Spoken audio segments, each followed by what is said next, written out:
Sistemi digital I pritjes do të nisë funksionuari nga dita e nesërme dhe ky sistem ofron 3 pika: numrin e pritjes së radhës, mesatarën e kohës për shërbim dhe matjen e performancës së punonjësve, drejtori për administratë dhe personel Armend Vokshi. Qytetarët e komunës tani nuk do presin radhë dhe të koordinohen nga ana e sigurimit apo e punëtorëve këtu në komunë, por do ta marrin numrin dhe sipas radhës së numrit do të kryejnë edhe shërbimet varësisht nga shërbimi që ata kërkojnë. Dhe njëkohësisht secili qytetar do ta ketë mundësinë që ta shiqojë mesataren e minutave që do të presi për të kryer shërbimin. Çka do të thotë që mbrapa në letër do ta kenë të shënuar të gjitha dokumentat që nevojiten për shërbimin që kërkojnë. Ky sistem është ndër më të avancuarit në Kosovë, pohon drejtori Vokshi.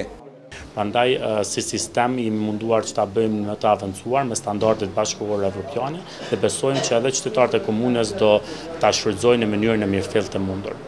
Sistemi elektronik I pritjes do sjellë qartësi, saktësi dhe transparencë në shërbim të qytetarëve të komunës sonë. Kjo është programi I cili nuk do të ofrojë mundësinë që paraprakisht të tërheqin numra dhe të sigurohen, por vetë qytetari do ta marrë për arsye se raporti dhe sistemi në kompjuter do të tregojë në momentin kur shtypet minutin se sa do të kryhet shërbimi. Projekti Sistemi I pritjes digital komunës së Gjakovës I ka kushtuar rreth 9.900 euro dhe ky projekt është në kuadër të digitalizimit në tërësi të administratës komunale, u shpreh drejtori Vokshi.